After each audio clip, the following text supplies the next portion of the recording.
Something I've been thinking a lot about this week is when I'm having conversations with people who are wanting to move more into the work of anti-racism and anti-oppression, that when I hear those words and when I have been thinking and reflecting for myself about those terms, one thing that I am struck by is that those terms are about what we don't want.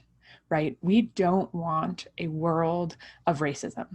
And I think across most of my communities, there is agreement that racism is bad, racism is harmful, it limits so many people's lives, it causes violence, it causes hardship and pain and trauma, etc.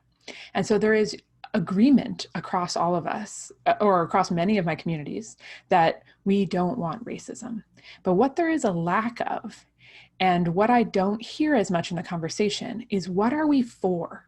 What are we trying to create? What are we trying to move towards? If we know what we're moving away from, what is in front of us? And what do we believe that really looks like? Progressivism is an experimental project, right? If you're conservative, all you want to do is go back. But if you're progressive, you want to go forward into something that hasn't happened yet, right? We don't know what that world looks like, a world with universal healthcare in the US, or even I would say more radical, like universal basic income. We don't know what that looks like yet. And so we are asking and inviting in and moving into a future, I would say, faster than some people want to, but into a future we've never seen. And so this idea of what kind of future do we want, are we seeking, are we inviting in, is that pro question. What are we about? And something I think of Brene Brown's, she has this great phrase called common enemy intimacy. And she says, common enemy intimacy is when you and me hate the same people, or you and me find this person in our lives annoying. And that it hot wires, I think this is her language, it hot wires connection. And I think that's a really powerful idea, that we can sometimes feel so bonded to other people who have a common enemy.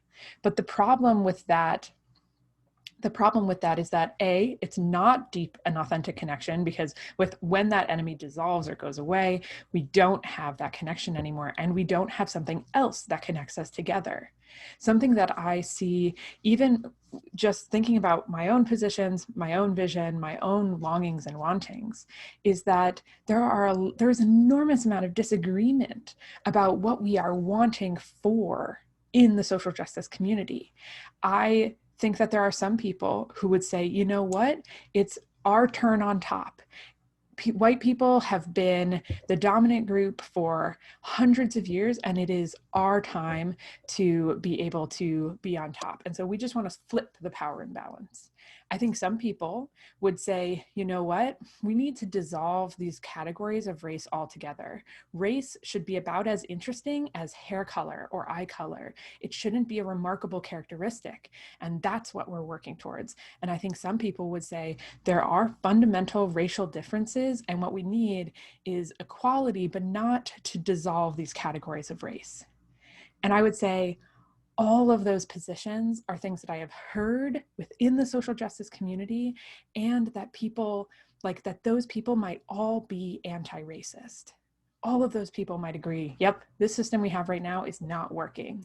But if you put them in a room and you said, let's figure out what to do moving forward, let's envision or let's work towards something else, they would have incredibly different goals, incredibly different orientations, and they would ultimately want to support different types of outcomes.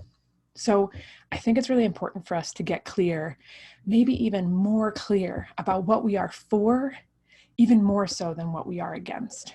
And so that is my offering this week. And an invitation, perhaps, is to notice how often are you using language that is about what you are against, and how much can you describe and wrap words around what are you for.